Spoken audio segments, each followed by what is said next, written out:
thank you for tuning into the Short Stacks. I'm Lisa Quintero, Young Adult Librarian. And I'm Nick Barron, patron and sometimes volunteer. This is a show where we talk to you about what we've been reading, listening to, or watching. But first, library news. So we have a few different events coming up. We have Family Fun Night to Go happening on Tuesday, March 9th. We have Rhyme Time Tuesday that morning at 9 a.m., which is a virtual event with Miss Heidi online. We have Art Cart to Go on Wednesday, March 10th, as well as Wednesday, March 17th. And we have Storytime online on Thursday, March 18th at 9 a.m. with Miss Heidi. And then we also have the AM Book Club on that day at 11 a.m. with Haley. And the book is called The Long Haul, A Trucker's Tales of Life on the Road by Finn Murphy. And it covers Finn Murphy's voyages. Looks like he dropped out of college to become a long-haul trucker. And then he covered over 1 million miles packing, loading, and hauling people's belongings all over America. So it sounds pretty interesting. And then on March 19th, we have our next grown-up take-and-make kit. Angie, our administrative assistant, has been putting those together, and she's been doing an awesome job. And she's going to be doing sachiko, which is a Japanese type of embroidery, where you use like a light-colored thread on a dark piece of fabric. Mm-hmm. And that is where your jeans went to, because she asked if people to donate denim. So. And I've got plenty of denim. Yes. Lots of denim to donate. So yeah, and then beyond that, the only other thing that we have to mention is, as many of you have probably heard, there's been some controversy about Dr. Seuss's work. Miss Heidi has written a blog post called The Two Sides of Dr. Seuss, explaining what's going on, because we've had a lot of questions at the library since, we carry his materials, and we usually have the big Seuss celebration every year. We've had a lot of questions as to what exactly is going on and what we're planning on doing, and so she addresses that in there. She addresses what his contributions have been to children's literature.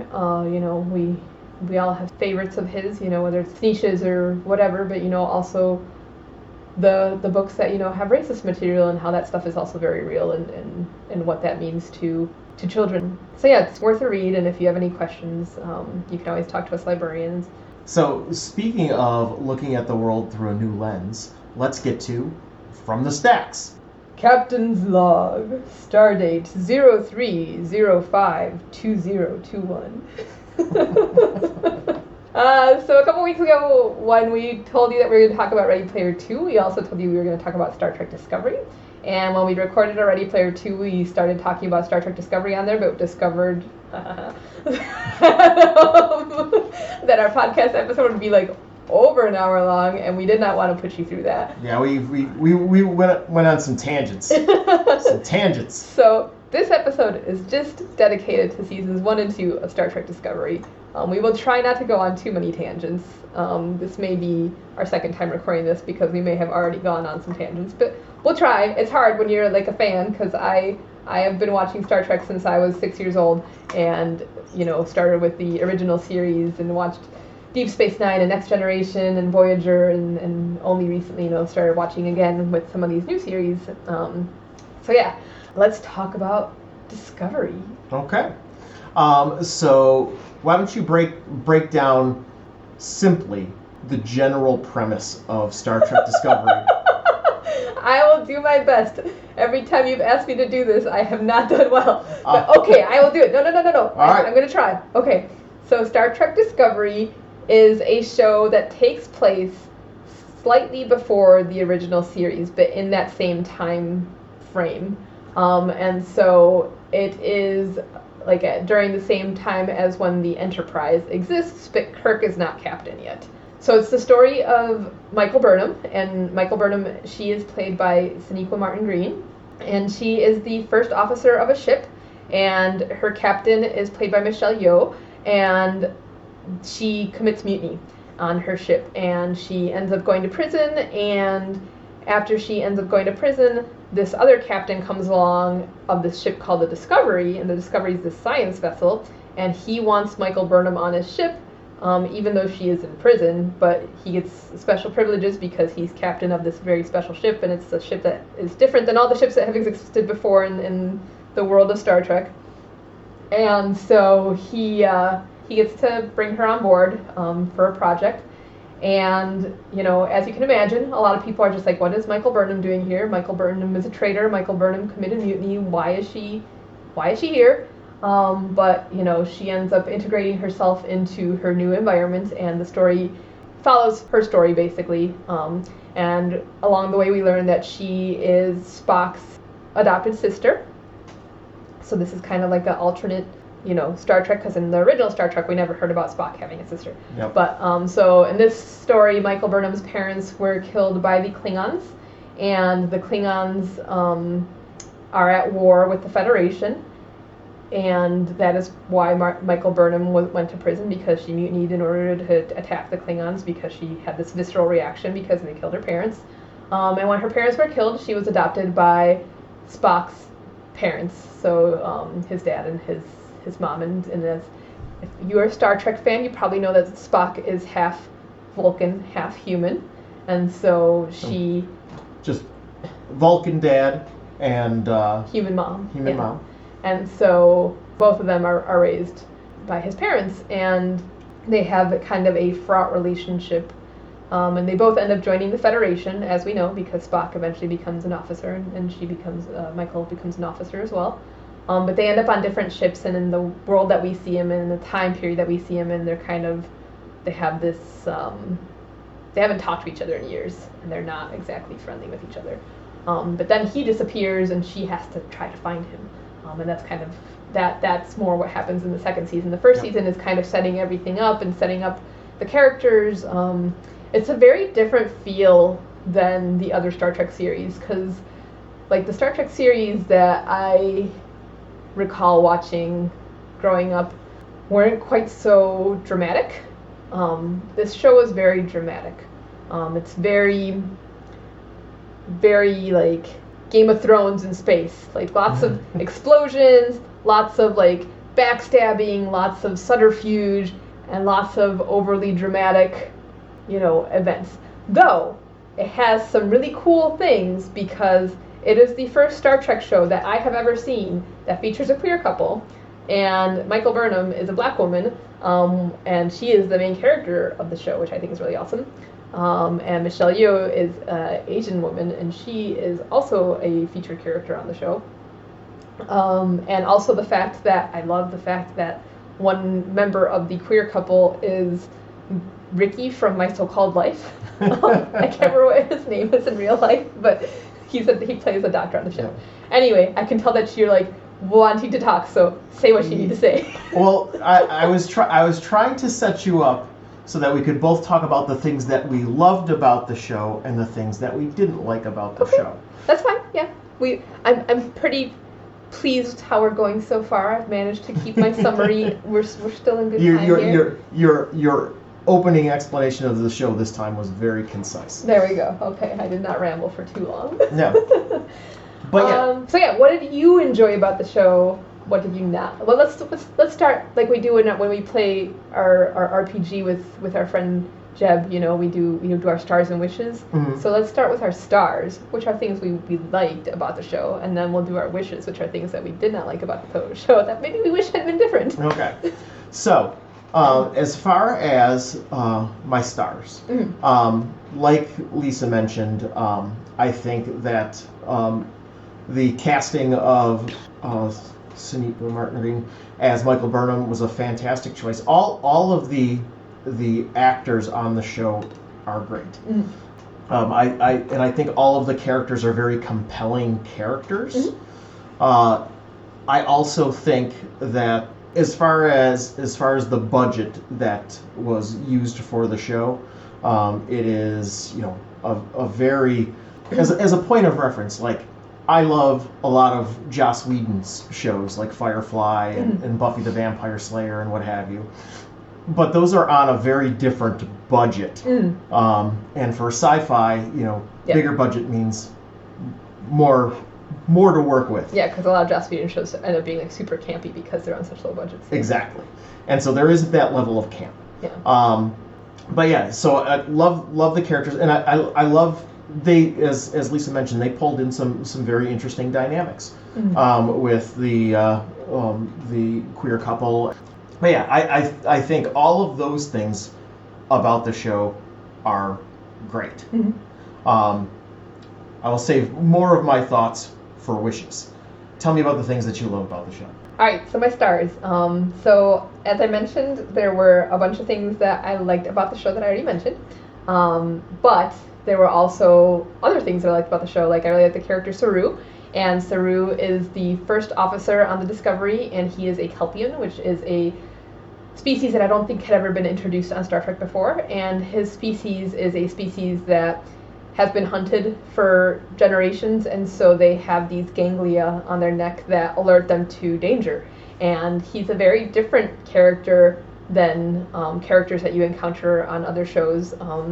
And I've always enjoyed that about the Star Trek universe, whether it was Otto or Data or, characters like that who just showed you a whole different perspective on the world, because Otto shapeshifts and is able to, was kind of a loner because if I recall correctly, Otto doesn't have any other people of his kind on his ship, and Saru is also like that. He doesn't have any other people of his kind on his ship, and it kind of explores that loneliness and those feelings of being different, but also it also explores how their perspectives add to the ship and add to the crew, and I've always really enjoyed that about Star Trek, because it just always affected me on a personal level. Yeah, there's something about all of those characters that in a setting where there's all sorts of different types of aliens, there's that one character that they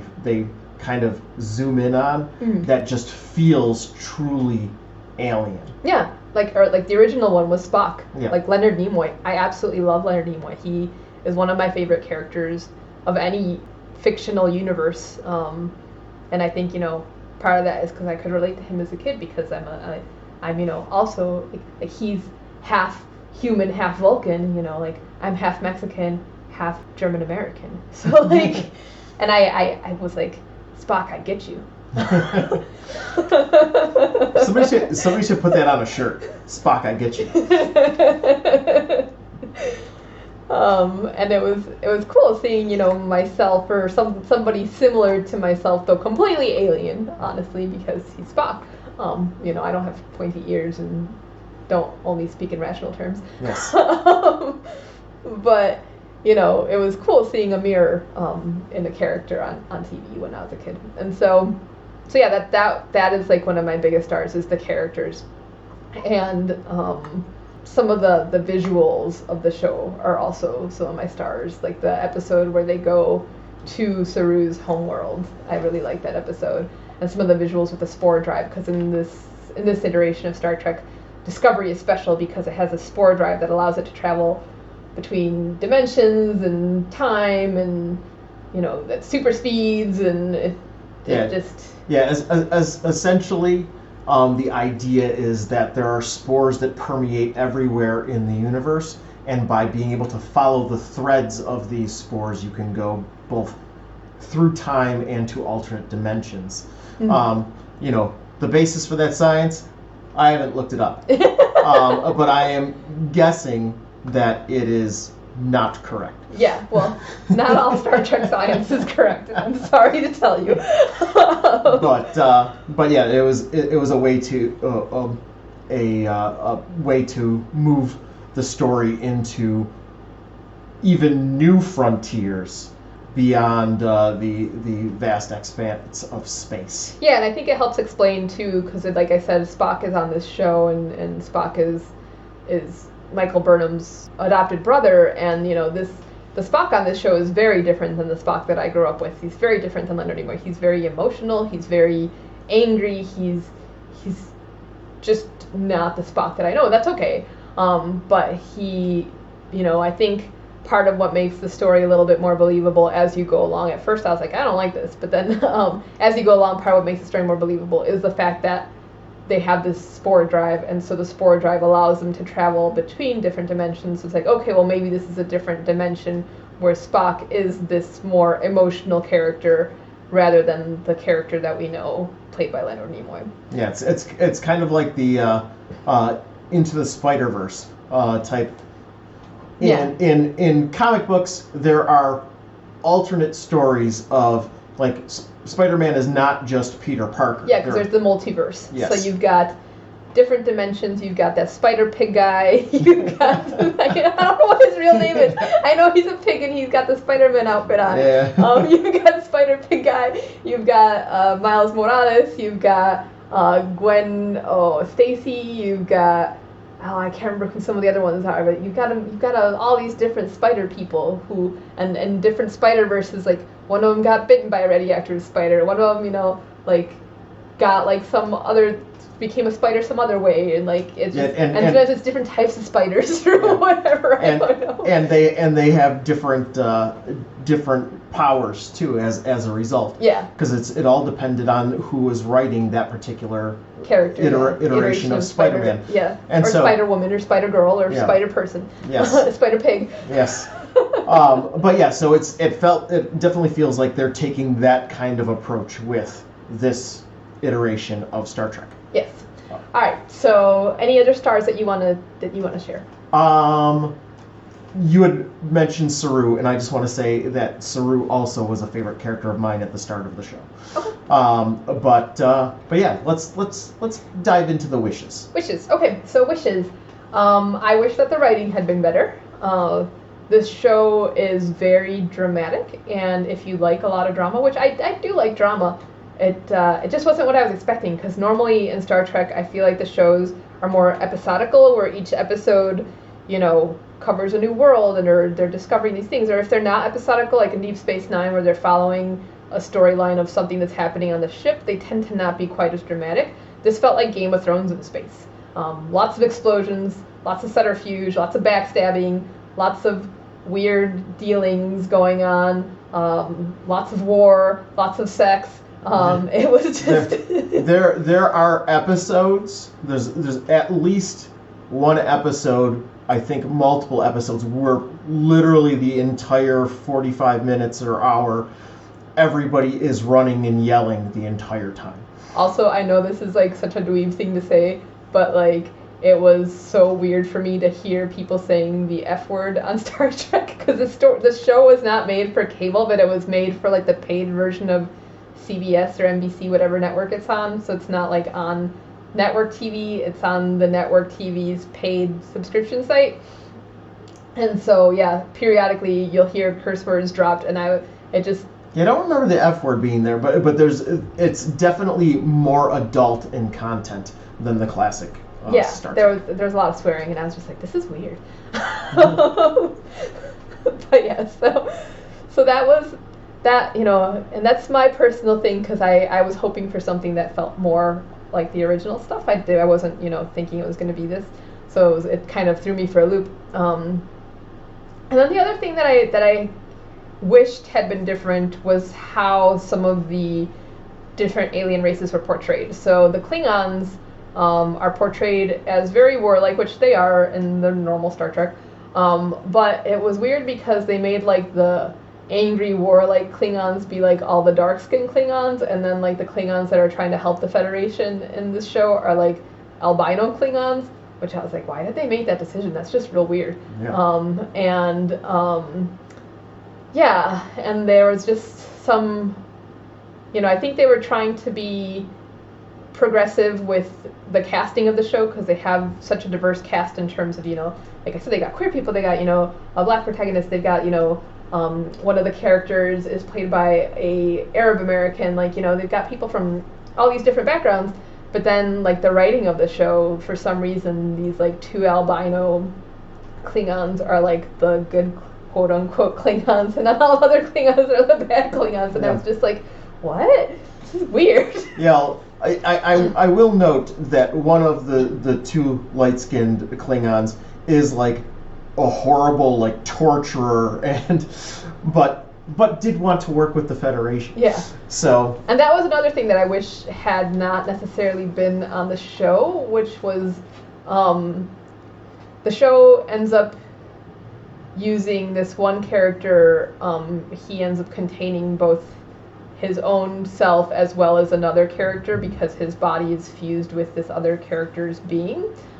Similar to, I can't remember what her name was on Deep Space Nine, but not the same because that was part of her culture and what they did. Like, you switched into the person's body, like when you died, and then that person carried your soul as well as their own soul. And so it's kind of like that. But in this, it was like a forced thing, and it was implied that this one pale-skinned Klingon like raped and tortured this human man in order to convert him into this other like part Klingon person, and it just that whole part of the story I just found icky. Yeah, she was trying to preserve her Klingon lover in the body of a human. There was, machinations at play that it's a very involved story, and I think they were trying to go for an exploration of trauma and also flip the paradigm of assault. Yeah, because it was a woman assaulting a man, rather than the other way around. But it just still felt unnecessary, and I don't feel like it added to the story. Yeah, I feel like it kind of missed the mark. Yeah. They definitely were trying to like cram a lot of different concepts into the story, and go for some dramatic shifts. But yeah, what are your wishes? My wishes. So if we were to rewind all the way back to the very first podcast, the first Shorewood Stacks, I talked about a book called Utopia for Realists by Rutger Bregman, and one of the things that, like, the primary focus of that book was this idea that there hasn't really been a serious exploration of the idea of utopia since the Renaissance. And so there is kind of a failing in our culture in that we focus on dystopian thinking as opposed to utopian thinking. And it got me to thinking about Star Trek and how Star Trek was this, in the classic Star Trek, unlike Star Wars, which is this sweeping space opera with war and drama, melodrama, and what have you. Star Trek was this story of diplomacy and exploration, and was kind of like the thinking person's sci-fi in a way. It wasn't just fluff entertainment. And and the whole point of the Federation wasn't to colonize or to destroy civilizations, but rather just to learn more about people who are different than them, and just to explore the world and find what was out there. Yeah, and like Gene Roddenberry, I think it was about the idea of exploring other cultures and learning from them. And in concept, that's a beautiful concept. And unfortunately, I think that in some of the more recent iterations of Star Trek, because of the fact that we now have these fantastic budgets for sci-fi, and there's the action blockbuster that people love and look forward to. J.J. Abrams, turned the Star Trek movie franchise into these, big explosions, lots of yelling, lots of drama. And Star Trek Discovery is a show that is in the J.J. Abrams school of thought as opposed to the Gene Roddenberry school of thought. Yeah, like thinking about what you just said, like, I know one thing that I really liked about the original Star Trek and the Star Treks, even though, people had ranks and like lieutenant and captain and things like that, I never really thought about them as military shows. But I felt like with the J.J. Abrams movies and with the current, like Discovery, I felt like they feel much more like a military thing, where like, they're more about war, they're more about how the military works, and because in this show Discovery, there's the Federation, but then there's also like a dark part of the Federation that does like, undercover ops and things like that, which is not something that like had ever been a part of the Star Trek universe before. So it was weird, because what I liked about it in the past was the fact that it wasn't, even though they had these rankings, it wasn't this super militaristic universe. Yeah, and so with what Lisa just mentioned, that was my other complaint. Is as soon as they brought in the idea of this like shadow organization within the Federation that was, performing all these machinations behind the scenes, it went from being this utopian vision of the future with a little bit of war and the drama that comes with that, to being this very kind of dystopian. Mm-hmm. And I love dystopias. I live and breathe dystopian. Oh yeah, we both love dystopias. Mad Max, man, it's great. But for some reason, pulling that into my Star Trek, it just felt wrong. It would be like, I don't know. I'm trying to think what would go awful in chocolate. Everything goes good in chocolate. Well, that's the thing, is I don't think it's wrong. Yeah. It's just wrong for me, I know, because it's like when I think about it, I know being a comic book fan that some people think that when a character changes from, say, Spider-Man to Spider-Woman, then they're like, that's wrong, know? And I don't think it's wrong. Yeah. I think it's fine that Star Trek Discovery exists. I think that it has a lot of merits in terms of characters. Personally, I just don't like the militaristic aspects of it, or the like Games of Thrones-iness about it. I was hoping for something different. I was hoping for something more like the Star Trek that I grew up with. And it's okay that it's not that. It doesn't have to be that. And it's okay that, other people like it. I know some people love it. The thing that I was going to say is, back to my chocolate analogy, is that ultimately, if Star Trek is chocolate is generally always still good. It's just a matter, is this my favorite chocolate? Is this chocolate and peanut butter or chocolate and cherry? Yeah. Those are some of my favorites. In this case, they pull in elements that I'm like, oh, If you like chocolate and pineapple, you hate pineapple. There you go.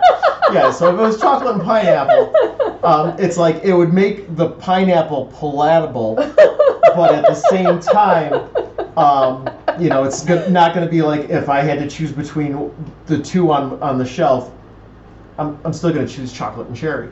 But yeah, so Star Trek, we watched two full... Yeah, you watched 2 full seasons. 2 full seasons. And I'm mildly curious about the 3rd season. I don't know exactly where they were going to take it. I think before we try the 3rd season, I want to try Picard. Yeah. I've really been curious about Picard. I also really want to try Enterprise, because I have not watched Enterprise, and I love Scott Bakula ever since he was on Quantum Leap. So, I think I'm gonna give those shows a try. Maybe those will be more in my wheelhouse, my interests. Yeah. But yeah, I think, like I said, and like we both said, this show definitely had some awesome elements to it, but it also definitely had some things that, we wish were different, but that's okay. And if you like the idea of Star Trek with explosions and melodrama, it's great. Mm-hmm. But the key thing that I think is the thing that Lisa and I both really took away from it is the fact that there's really interesting and compelling characters, and the casting for those characters was great. Yeah, that's our Star Trek Discovery talk. With Ready Player 2, it was kind of fun because we were listening to that, and he's talking about Star Trek. And if you don't know, Will Wheaton was Wesley Crusher, Dr. Crusher's son, on Star Trek The Next Generation. And so hearing him talk about red shirts and hearing him talk about The Next Generation was just pretty cool. And so that's why we tried to combine the 2 episodes together, but then we were like, this is way too long, and people are going to never listen to us again. Yeah. That was one thing that, for me, was great with particularly, I think it was season 2 of Discovery, is that in season 2 they encounter, because of Spock and other things going on, they encounter the Enterprise crew, and the Enterprise crew are wearing a slightly updated version of the uniforms that they wore in the classic. Mm. And for some reason, that just made me smile. It just made me happy. They ended up like switching back and forth between the uniforms, and they even like had like an in-joke about the uniforms. But for some reason, seeing the classic uniforms, it was a fun choice, and that was something that made me smile. Yeah, no, it made me smile too, because when they go on the Enterprise at one point, the sounds of the Enterprise were the sounds of the Enterprise. Like, the Discovery does not sound like the Enterprise. You don't hear the weird little whistling that, like, you can't even, like, you know what I'm talking about, the, like, really high-pitched whistle that... when the doors open and when close. the doors open and close. But when they go on the Enterprise, the ship makes those sounds. Yeah. And, you know, when they're also the captain of the Enterprise, some of his humor is very Kirk-like, and so, you know, you kind of are like, oh, this is where Kirk is supposed to have gotten his humor, because I think it's Christopher Pike is the captain of the Enterprise, and so he's supposed to be the person who was the captain right before Kirk became captain of the Enterprise, and so, you know, you kind of are like, oh, this is who Kirk learned his ways from. Yep. And he has a very William Shatner-esqueness about him in terms of how he talks to the ladies and not quite as smarmy. Not quite as smarmy, no. But, you know, just his look, his jokes. Yeah. He's got kind of a William Shatner vibe. Yeah, no, for sure. So yeah, overall, if you're into the Trek, give it a go. Yeah, we've got seasons 1 and 2 on DVD at the library, and I think we might even have season 3 now. I don't know if it's in... we also have Picard, and we have some of the other series, and if we don't have them at our library, I know that they exist somewhere within the Milwaukee County Federal Library System, so you can always order them from another library. So yeah, next week, Nick and I, our next episode is going to be us doing a genre dive. So I have asked Nick to read a mystery written by either a person of color or by a woman featuring a female protagonist, and he has asked me to listen to some trip-hop albums and look into trip-hop a little more. So we'll see. We might be covering both in an episode, or we might split them into 2 episodes depending on how much we have to say about each thing. But that's what you get to look forward to. We would love to hear your opinions on Star Trek Discovery, so if you have your thoughts, send them our way. Yeah, you can email us at shortstacks@gmail.com. You can find us on Podbean, Spotify, or iTunes, and you can also post comments on the Podbean app if you ever have comments. We would love to hear what you think of the show, or if you have any suggestions for the show. As always, thank you for listening, and be well.